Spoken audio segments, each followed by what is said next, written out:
கல்யாண வீட்டில் யாரையுமே காணும். கல்யாணம் நாளைக்கு தானே அத்தை. நம்ம இன்னைக்கே வந்தால் எப்படி? பொண்ணு வீடுனா ஒரு நாள் முன்னாடி ரிசப்ஷன் இருக்கும். பையன் வீட்டில் எப்படி ரிசப்ஷன் இருக்கும்? இருந்தாலும் கல்யாண வீடுனா கலக்கலான்னு இருக்க வேண்டாமா? நமக்கு வேற நாளைக்கு ஊருக்கு போகிற இது இருக்குது. பையனோட அம்மா வேற எனக்கு ரொம்ப நல்ல பழக்கம். அதனால தான் இன்னைக்கே வந்துட்டு போகலாம் அப்படின்னு நானும் சரின்ட்டு கிளம்பினேன். இல்லைன்னா நாளைக்கே கல்யாணத்துக்கு வந்தால் போதுமா இருந்துச்சு. நம்ம ஊருக்கு போக வேண்டியது இருக்குல்ல, என்ன பண்ண முடியும்? சரித்த உள்ள போய் பார்க்கலாம் யாராச்சும் இருக்காங்களான்னு. அண்ணா தக்க வரவல்லா. அடடே, இது யார் வந்திருக்கீங்க? வாங்க வாங்க எல்லாரும் வாங்க. என்ன இல்லதா, எப்படி இருக்க? நல்லா இருக்கியா? ஆமாக்கா, நான் நல்லா இருக்கேன். நீங்க எப்படி இருக்கீங்கக்கா? கல்யாண வீடு ஒரு ஆள் அணக்கம் இல்ல. நானும் அப்பதே வந்து இங்க பாத்துட்டே இருக்கேன், யாரையுமே காணுமே காணுமே அப்படின்ட்டு. ஆமலேதா, எல்லாரும் என்ன பின்னாடி கிடந்து பூ தொடுக்கவும் ஒவ்வொரு வேலையும் பண்ணிட்டு இருக்காவ. இங்க வீடு டெக்கரேஷனுக்கு ஆள் வரும்னு சொன்னதுனால எல்லாரும் அங்க பின்னாடி இருக்கோம். சரி வாங்க வந்து இருங்க. என்ன நின்றுட்டே இருக்கீங்க? வீட்டில் எல்லாரும் எப்படி இருக்காங்க? இல்லைதான் நல்லா இருக்காங்களா? ஆமாக்கா, வீட்டில் எல்லாரும் நல்லா இருக்காங்க. நாளைக்கு எங்கள் வீட்டில் ஒரு விசேஷம் பார்த்துடுங்க. நாங்கள் எல்லாரும் ஊருக்கு போயிட்டு இருக்கோம். என் தங்கச்சி மாவா இருக்கல, அவளுக்கு சடங்கு. திடீர்னு இப்படி சடங்கு வச்சுட்டா. நானும் ஒரு 2 நாள் தள்ளி வைட்டி இப்படி எனக்கு ஒரு தெரிஞ்சவங்க கல்யாணம் இருக்கு அப்படின்னு சொல்லி அவள் வந்து நல்ல நாள் கிடையாது அப்படின்ட்டு நாளைக்கே வச்சுட்டா. ஐயா அப்படியா? ஆமாக்கா, திடீர்னு ஊருக்கு போகிற மாதிரி ஆயிடுச்சு. அதனால தான் சரி நாளைக்கு வர முடியாத, இன்னைக்கு உங்கள்கிட்ட வந்து பேசிட்டு அப்படியே போகலாம் அப்படின்ட்டு என் மருமக 2 பேரையும் கூட்டிகிட்டு வந்திருக்கேன். நாளைக்கு ஊருக்கு போகலன்னா மாதிரி அவள் கோச்சுக்குவா. ஆமாம், ரொம்ப வேண்டப்பட்டவங்க விசேஷம்னா என்ன பண்ண முடியும்? ஆமாக்கா, நான் கல்யாணமெல்லாம் முடிச்சு ஒரு நாள் வரலான்னு தான் பார்த்தேன். ஏன்னா இன்னைக்கு சாயந்தரமே ஊர் கிளம்புற மாதிரி இருக்கு. அப்புறம் கல்யாணம் முடிச்சு நீங்களும் பிஸி ஆயிடுவீங்களா? வெளியூர் போகிறது இல்லை பொண்ணும் மாப்பிள்ளையும் இப்படி விருந்துக்கு போகிறதுன்ட்டு ஒரே பிஸி ஆயிடுவீங்க. அதனால தான் சரின்ட்டு நேரமே இல்லை தான். சரி வருவோம் அப்படின்ட்டு தாக்கா இப்போவே கிளம்பி வந்துட்டேன். நீ வந்ததே எனக்கு ரொம்ப சந்தோஷம் இல்லதா. சரி, இதுதான் உங்கள் மருமக்களா 2 பேரா? ஆமாம், இருக்குது சின்ன மருமகா, அடுத்தது இருக்குது பெரிய மருமகா. வணக்கம்மா. வணக்கம்மா. 2 பேரும் நல்ல கண்ணுக்கு அழகா லட்சணமா இருக்காவ. என் மருமகளும் இப்படிதான் கண்ணுக்கு லட்சணமா அழகா இருப்பா. சின்னவனுக்கு எதுவும் பொண்ணு பாத்திருக்கீங்களாக்கா? இல்ல இப்போதைக்கு பெரியவனுக்கு மட்டும் தான் பாத்திருக்கீங்களா? சின்னவனுக்கும் பார்க்கணும் தான் இருக்கும். நேரம் கூடி வர மாட்டேங்குது. ஒரு பொண்ணு பார்த்தோம், அவன் ஒன்றும் சொல்லலை. அதான் இன்னும் கொஞ்ச நாள் போட்டோம் அப்படின்னு விட்டுட்டோம். அவனை போட்டு ரொம்ப வற்புறுத்த முடியாதுல்ல? ஆமா வற்புறுத்தி எல்லாம் கல்யாணம் பண்ணி வைக்க முடியாது. ஏக்கா, நேரத்தோட ஒரு பொண்ணை பார்த்து கல்யாணம் பண்ணி வைங்க. ஏன்னா இப்பெல்லாம் பயல்களுக்கு பொண்ணே கிடைக்கிறதில்ல. அதுவும் கொஞ்சம் நல்ல பையன், படிச்ச பையன், நல்ல தங்கமான பையன்னு வச்சுக்கோங்களேன், சுத்தமா பொண்ணு கிடைக்காது.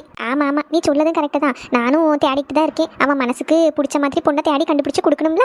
எங்க வீட்டுக்காரவைய தங்கச்சி பொண்ணு ஒரு பொண்ணை வந்து பார்த்தோம். அவன் எதுவும் இன்னும் சொல்லலை. அவன் ஏதாவது சொன்னா மேற்கொண்டு நம்ம அதை பத்தி விசாரிக்க வேண்டியதான். அவங்களும் வந்திருக்காவ, நான் பின்னாடி தான் இருக்கு. பொண்ணு கூட வந்திருக்கீங்க தான் இருக்கா. பொண்ணு நல்லா கண்ணுக்கு லட்சணமா அழகா அம்சமா இருப்பா. நல்ல மரியாதையான பொண்ணு வேற. ஆனா என்ன செய்யுதுக்கு, அவனுக்கு மனசுக்கு பிடிக்கணும். அவனுக்கு மனசுக்கு பிடிச்சிச்சு அப்படின்னா பெரியவன் கல்யாணம் முடிச்சது அதுக்கு கையோட பார்க்க வேண்டியதான். ஆமாக்கா, ரொம்ப போட்டு இழுன்னு இழுக்காம கல்யாணத்தை சீக்கிரமா முடிச்சு வைக்க பாருங்க 2 பேருக்கும். அப்புறம் நீங்க கொஞ்சம் ரெஸ்ட் எடுக்கலாம். நீ சொல்லதெல்லாம் கரெக்டு தான், கேட்கறதுக்கு நல்லா தான் இருக்கு. சரி லதா, நீ இருந்துக்க. நான் சாப்பிட்டதுக்கு உனக்கு ஏதாவது எடுத்துட்டு வரேன். குடிக்கிறதுக்கு டீ காஃபி ஏதாவது எடுத்துட்டு வரேன். இருந்துக்கிடுங்க, நான் வரேன். எம்மா, எவ்வளவு பூ இருக்கு. இதை தொடுத்து முடிக்கிறதுக்குள்ள சாயந்தரம் ஆரம்பல இருக்க. ஆமா, நிச்சயதார்த்தத்துக்கும் இதே மாதிரி இருந்துச்சு. வரக்கூடியவங்க எல்லா கெஸ்ட் எல்லாருக்கும் கொடுக்கணும் அப்படின்ட்டு இவ்வளவு பூ தொடுத்திருந்தோம். ஆமா, இதுல இப்போ இந்த மஞ்சள் கலர் பூ எல்லாமே வந்து நம்ம சாமி படத்துக்கு கட்டாதுக்கு சொல்லியிருக்காவல்ல. ஆமா லட்சுமி, ஃபர்ஸ்ட் தலைக்கு வைக்கக்கூடியது எல்லாத்தையும் கெட்டி எடுத்து வச்சிருவோம். அதுக்கு அடுத்தது சாமிக்கு வைக்கிறது கெட்டுவோம். என்னக்கா அமைதியா இருக்க? ஒன்றும் இல்லை செல்வி, சும்மா தான் அப்படியே இருக்கேன். இந்த பிள்ளைங்க எல்லாம் எப்போ வருவாங்களா? நைட்டு பஸ்ஸில் காலையிலக்குள்ளே எல்லாரும் வந்துருவாங்க. ரொம்ப நேரம் ஆகாதுன்னு நினைக்கேன். அப்படியா? பஸ் எத்தனை மணிக்கு? பஸ்ஸு ஒரு 8 மணிக்குன்னு சொன்னாலும் இருந்து பத்தியா ராணியக்கா? ஆமாம், பஸ் ஒரு 8 மணிக்கு தான். 8 மணிக்கு அங்கேருந்து கிளம்புனா காலையிலக்குள்ளே இங்கே வந்துடலாம். முகூர்த்தம் 9:30 10 மணிக்கு மேலே தானே. அதனால பிரச்சனை கிடையாது. காலையில் வந்து அவங்க ரெடி ஆகிட்டு கிளம்புனா கரெக்டாக இருக்கும். ஆமாம், நாளைக்கு காலையில் நமக்கு எல்லாருக்குள்ள டிஃபன் எல்லாம் ரெடி பண்ணியிருக்காங்க. அதுக்கப்புறம் டிஃபன் சாப்பிட்டுட்டு நம்ம கிளம்ப வேண்டியதான். ஒரு கல்யாணத்தை நடத்தி முடிக்க முன்னாடி என்ன பாடு பத்தி லட்சுமிக்கா? ஆமா செல்வி, ஒரு கல்யாணத்தை நடத்தது அவ்வளவு லேசப்பட்ட காரியம் கிடையாது. ஏம்மா, இன்னும் ஒரு பொம்பளை பிள்ளைய பெற்று வச்சிருக்கேன். எப்படிதான் கெட்டி கொடுக்க போறனோ தெரியல. நினைச்சாலே பயமா இருக்கு. தங்கத்துக்குலாம் என்ன ரேட் ஆயிடுச்சு பத்தியா? ஆமா, என் பிள்ளைக்கு நான் ஒரு நெக்லஸ் ஒரு செயின் வாங்கி வச்சிருக்கேன். அது பத்தாத பாரு, பிள்ளைக்கு நெக்லஸ் எல்லாம் வாங்கி வச்சிருக்கியா? ஆமாக்கா, இடையில கொஞ்சம் தங்க விலை கம்மியா இருந்துச்சா, கொஞ்சம் சேர்த்து வச்சிருந்த பைசா இருந்துச்சு, மாறி சிட்டி பைசா எல்லாம் கிடைச்சி அப்படியே போய் பிள்ளைக்கு ஒரு நெக்லஸ் எடுத்து வச்சுட்டேன். ஆனா தங்கத்துக்கு விலை ஏறினது ஓடி அங்கே இங்கேன்னு கிளவு நடக்கு, செயின் எடுத்துட்டு போறான் அப்படி இப்படின்னு நியூஸ்ல சொல்லும் போது பயமா இருக்கு. அதனால பிள்ளைக்கு போட்டு விடவே மாட்டேன். கேட்கணும்னு நினைச்சேன். அதை எடுத்துட்டு வந்தியா? அவளுக்கு போட்டு விடலாம்ல கல்யாணத்துக்கு? போட்டு விட பயமா இருக்குக்கா. கூட்ட நெரிசல்ல யாராவது அத்துட்டு போயிடக்கூடாதுல. பின்ன எதுக்கிட்டே வாங்கி வச்சிருக்கேன். வாங்கி பீரோக்குள்ள பூட்டி வச்சு எடுத்துட்டு வந்தேன். போட்டு விடணுமா வேண்டாமான்னு கூட்ட நெரிசலை பார்த்துதான் போட்டு விடணும். பயமா தான் இருக்கு. நான் பூமாரிக்கு ஒண்ணுமே வாங்கல. எப்படிதான் அந்த பிள்ளைய கரை சேர்க்க போறனோ தெரியல. எதுக்கு லட்சுமிக்கா பயப்படுறீங்க? பையனுக்கு தான் இப்ப நல்ல வேலை கிடைச்சிட்டுலாம். ராம தங்கச்சி அப்படியே விட்டுறவா போறான். அவன் நல்ல பிள்ளைக்கு எல்லாம் செஞ்சு கல்யாணம் பண்ணி கொடுப்பான். ஆமா செல்விக்கா, எல்லாரும் என்கிட்ட அப்படிதான் சொல்லுவாங்க.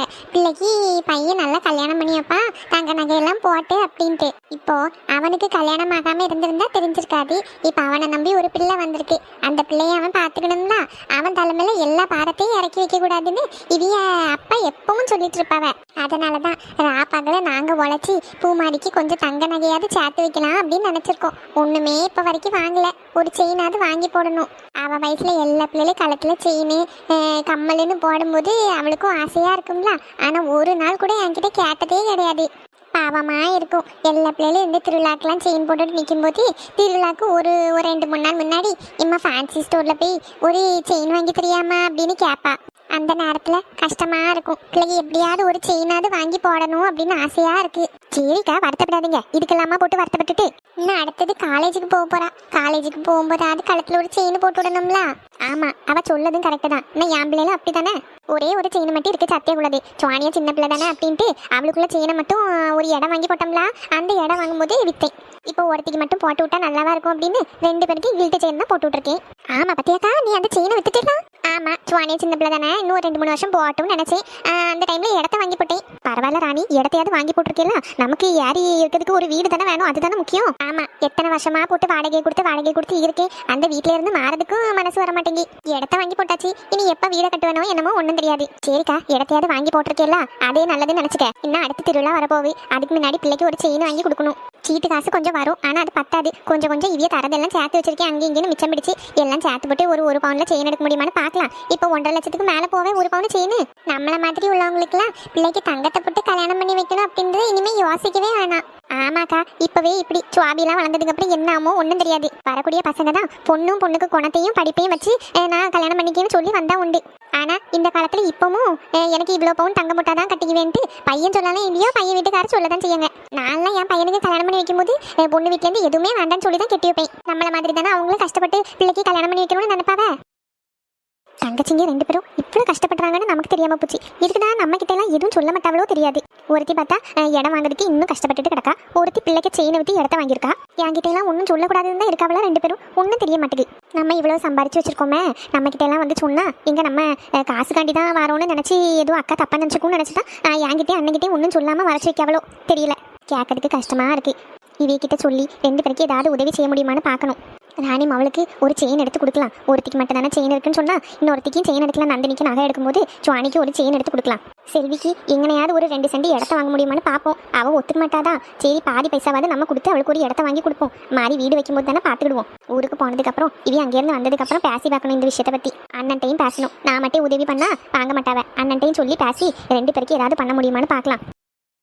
செல்வி, ராணியக்கா சொல்லிட்டு இருந்தாங்க நீ எங்கேயோ இடம் வாங்குறதுக்கு பார்த்துட்டு இருந்தியாமே. ஆமா, தங்க விலை ஏற மாதிரி இடத்துக்கு விலையும் ஏறிக்கிட்டு தான் இருக்கு. ஒரு 2 சென்ட் போல வாங்கி போடலான்னு தான் பார்த்தேன். ஏன்னா நம்ம ஒரு ஆம்பளை பையனை வச்சிருக்கோம். நாளைக்கு அவனுக்கு ஒரு வீடு வேணும்ல, சுவாபியே கட்டி கொடுத்துருவேன். இப்பதான் பிள்ளைங்க படிக்கி. இப்பவே நம்ம இதை பத்தி யோசிக்கணும். அப்பதான் அவங்க வளர்ந்து ஒரு நிலையில வரும்போது நம்ம கிட்ட கேட்க மாட்டாவ எங்களுக்காண்டி என்னமா செஞ்சா நீ அப்படின்னு. அதுக்கு முந்தி ஒரு 1.5 சென்டோ இல்ல 2 சென்டோ இடத்த வாங்கி போடலான்னு பார்த்தா இட விலையும் ஏறிக்கிட்டே எல்லாம் இருக்கு. செல்வி, இடத்துக்கு எவ்வளவு விலை கேட்டாவ? இப்போ இடம் கொஞ்சம் உள்ளாடி தான் இருக்கு. ஆனா நாளைக்கு ரோடெல்லாம் போட்டு வரும்போது இடம் கொஞ்சம் முன்னுக்கு வருமா. அதனால இப்பவே விலையை கூட்டி கேட்காவ. சரி, எவ்வளவு கேட்டாவ? நான் 2.5 சென்ட் பார்த்தேன்க்கா. சென்ட்டுக்கு அவங்க வந்து 8 லட்சம் ரூபா கேட்கறாங்க. சென்ட்டுக்கு 8 லட்சமா? சரி, உங்ககிட்ட எவ்வளவு இருக்குன்னு எவ்வளவு இது பண்ணி வச்சிருக்கேன், சேர்த்து வச்சிருக்கேன்? எங்கக்கா, என்கிட்ட நகை இந்த 2 செயின் நெக்லஸ் எல்லாத்தையும் அப்படி இப்படின்னு போறதுன்னா ஒரு 10 லட்சம் ரூபா கிட்ட வரும். இத்தனை வருஷமா அதை தான் சேர்த்து வச்சிருக்கோம். சேர்த்து வச்சது கிடையாது. எங்க வீட்டுக்காரவிய ஒரு இடத்த அவங்க அம்மா வித்தாவல்ல, அதுல கொஞ்சம் பைசா வந்துச்சு. அதை அப்படியே பேங்க்ல போட்டு வச்சிருக்கேன். மற்றபடி நான் சேர்த்து வச்சதெல்லாம் ஒரு 2 லட்சமோ 3 லட்சமோ தான் வரும். வாடகை கொடுக்குறது, மாதிரி பிள்ளைங்களுக்கு படிப்பு செலவு அப்படி இப்படின்ட்டு எல்லாம் போயிடும் இல்லையா. இவ்வளோதான் இருக்கு. மீதி காசுக்கு எங்க போகுதுக்கு? அதான் அந்த இடத்த அப்படியே விட்டுட்டேன். அந்த இடம் அப்புறம் விலை போச்சா எப்படி? இல்ல, அங்கனோடி ஒரு 10-15 சென்ட் இருக்கு. அதுல தான் ஒரு 2 சென்ட் கேட்டிருந்தேன். கொஞ்சம் இடம் எல்லாம் போயிருக்கு. ஆனா இப்பவும் இருக்குன்னு நினைக்கேன். அப்புறம் நாங்க அதை பத்தி விசாரிக்கவும் இல்லை. அப்படியா? சரி சரி, அந்த இடத்த எப்படியாவது செல்வி பேர்ல வாங்கி கொடுத்துடணும். 10 லட்சம் ரூபா வச்சிருக்கான்னு சொல்லலாம். மீதி பைசாவை தானே இவியல்கிட்ட சொல்லி பேசி எடுத்து எப்படியாவது முடிச்சு விடுவோம். இடத்த வாங்கிடுவோம். அடுத்தது வீடு வைக்கிறது தான் எவ்வளவு கஷ்டம். அதெல்லாம் பார்த்துக்கிடலாம் செல்வி. இடத்த ஃபர்ஸ்ட் வாங்கி போடுவோம். அந்த இடம் மாறி என்னைக்காவது விலை போகும், நல்ல விலைக்கு போவோம் அப்படின்னா எங்கனையாவது ஊருக்குள்ள ஒரு வீடை வாங்கிட்டு அந்த இடத்த விற்க வேண்டியதான். நானும் அதுக்கு தான் அப்படியே வாங்கி போட்டிருக்கேன். கொஞ்சம் உள்ளுக்கோட தான் இருக்கு இடம். ஆனால் இன்னும் கொஞ்சம் வருஷம் போனதுக்கப்புறம் நல்ல விலைக்கு போகும் அப்படின்னு சொன்னாவ. இருந்ததெல்லாம் விற்று பிறக்கி கொஞ்சம் லோனே எடுத்து அந்த இடத்த வாங்கி போட்டிருக்கேன். இப்போவும் லோனு கட்டிட்டு தான் இருக்கேன். லோன் முடிஞ்சதுக்கு அப்புறம் தான் வீடு வைக்கிறத பற்றி யோசிக்கணும். அந்நேரம் பிள்ளைகளும் நல்லா வளர்ந்துரும். அப்புறம் அவங்களே கட்டி கொடுக்கறதுலேயே இருப்போம். பார்ப்போம் என்ன செய்யுதுக்கு. இப்போமே நம்ம அதை பற்றி யோசிச்சு மண்டை உடைக்காம இருந்தால் நல்லது. ஏக்கா, உங்களுக்கு விஷயம் தெரியுமா? நீங்க எல்லாம் இங்க தான் இருக்கீங்களா? ஆமா, நாங்க இங்க தான் இருக்கோம். ஆமா, நீ எங்க போன? இவ்வளவு நேரமா ஆளையே காணோம். உன்ன பூ கட்டதுக்கு கொஞ்சம் வானம் தானே வசந்தி கூப்பிட்டோம். எவ்வளவு பூ இருக்குன்னு பாரு. ஏக்கா, நான் சொல்ல வந்த விஷயமே வேற. உங்களுக்கு விஷயம் தெரியாதா? என்னாச்சு வசந்தி, ஏதாவது பிரச்சனையா? ஏக்கா, எனக்கு ஊர்ல இருந்து கலா இப்பதான் ஃபோன் பண்ணா. கலாவா? அவ எதுக்கு இப்ப ஃபோன் பண்ணா? ஏக்கா, அப்ப உங்களுக்கு விஷயம் தெரியாதோ? அம்மா, என்னன்னு சொன்னா தானே தெரியும். என்ன விஷயம் சொல்லு வசந்தி. இந்த மேல தெருவுல கமலான்னு ஒரு பிள்ளை உண்டு தெரியுமா? மேல தெருவுல கமலாவா? மேல தெருவில் கமலா யாரு? லட்சுமி உனக்கு தெரியுமா? ஆமாக்கா, கமலான்னு ஒருத்தி உண்டுல, இந்த துணி கடையில் வேலைக்கு நிற்கால. ஆமா ஆமா ஆமா, அவளுக்கு என்னாச்சா? ஏக்கா, அவளுக்கு ஒன்றும் ஆகலை. அவ பொண்ணு ஒரு பிள்ளை உண்டு தெரியுமா, மீனா அப்படின்ட்டு. ஆமா, மீனா. ஏக்கா, அந்த பிள்ளை நேத்திக்கு ஓடி போய் கல்யாணம் பண்ணிட்டான். ஐயா, அப்படியா? ஆமாக்கா, எனக்கு இப்போந்தான் அவன் ஃபோன் பண்ணி சொன்னாக்கல்ல. அந்த பிள்ளை காலேஜ் எது தானே படிக்கி, ஃபர்ஸ்ட் இயர் தானே படிக்கி. நம்ம சுவானி விட ஒரு வயசு மூத்தவ வருவான்னு நினைக்கிறேன். ஆமா, அதான் கதையை கேளுங்க. ஒரு 2-3 நாளாவே ஒரு பையன் அங்கே சுத்திக்கிட்டே தெரியானா காலையில. ஆனா அங்கே இங்கே நம்ம வீட்டு அந்த மேல தெருவில் அதிலேயே சுத்திக்கிட்டே இருக்கானா. பெரிய ஆளு நிறைய பேர் இந்த டீ கடைக்கிட்டே இருக்கிறவங்க எல்லாம் நோட் பண்ணியிருக்காவ. இவன் அங்கேயும் இங்கேயும் போறது எல்லாத்தையும் பார்த்துட்டு இருந்திருக்காவ. அப்புறம் எல்லாரும் திருடானா இருப்பான். காலையில நோட்டை விட்டுட்டு நைட்டு எங்கேயாவது மதில் ஏறி குதிப்பான் பாரு, அப்படி இப்படின்னு எல்லாம் பேசிட்டு இருந்திருக்காவ. இந்த பையன் முந்தா நாட்டு நைட்டு என்ன பண்ணியிருக்கான், இந்த கமலா வீட்டு மதில் ஏறி குதிச்சு அந்த பிள்ளைகிட்ட பேசிட்டு நின்று இருக்கான் பின்னாடி நின்று. ஐயா, அப்படியா? ஆமா, பின்னாடி நின்று பேசிட்டு நின்னது பக்கத்து வீட்டுக்காரி பார்த்துருக்கா. இவங்க திருடேன்னு கத்தியாச்சு. இவ கத்தி கூப்பாடு போட்டால அந்த பையன் மதிலாடி குதிச்சு மறுபடியும் ஓடி போயிட்டான்.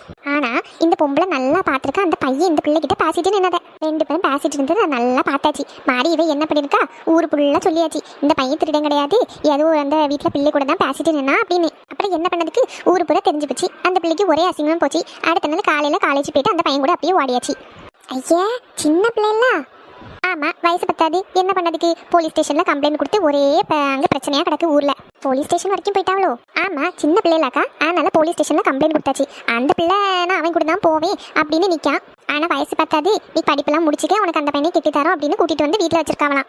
ஏம்மா, இந்த காலத்து பொம்பளை பிள்ளைங்களை வளர்த்து கரைச்சாக்கு முன்னாடி ஒரு பாடாதான் இருக்கு. ஆமா, அங்கே அந்த கமலா ஒரே அழுகையா இருக்கான். என்ன பண்ணதுக்கு?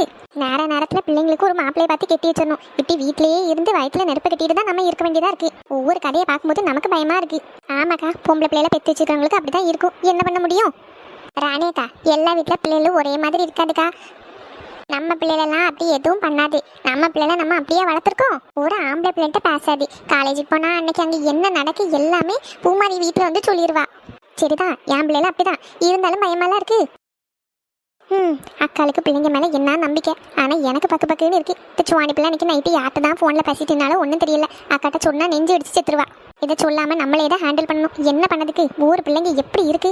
அக்கா கிட்ட எதுவும் பேசாமல் அத்தான்ட்ட சொல்லி சத்தியாக்கின கல்யாணத்தை முடிச்சு வைக்க பார்க்கணும். அப்படியே சுவாணி படிப்பை முடிச்சதும் அவளுக்கும் ஒரு மாப்பிள்ளையை பார்த்து கெட்டி வச்சிட வேண்டியதான். சரி வசந்தி, இவ சின்ன பொண்ணுக்கு இப்போ எப்படி இருக்கு? பரவாயில்லையா? ஆமாம், வயிற்று வலின்னு படுத்திருந்தா. இப்போ நான் கொஞ்சம் பரவாயில்ல, எந்திரிச்சு இருக்கா. அவளுக்கு வயிற்றுப்போக்கு இருக்குன்னா கடுந்தையில் போட்டு நல்லா காட்டமாக குடிச்சா சரியாயிரும். வயிற்றுப்போக்கு இருக்குன்னா கடுந்தையில் போட்டு அதில் ஒரு 2 சொட்டு நாரங்கியை விட்டு கொடுத்தா கொஞ்சம் இதாக இருக்கும். கொடுத்துருக்கீங்க. அந்த வேலைக்கார பொம்பளைகிட்ட சொன்னேன், அவள் பண்ணி கொடுத்தா நான் குடிச்சிட்டு இருக்கா. மத்தியானத்துக்கு ரொம்ப சாப்பிடாத, தயிர் சாதம் ஏதாச்சும் சாப்பிடுன்னு சொல்லியிருக்கேன். எப்படின்னு பார்ப்போம்.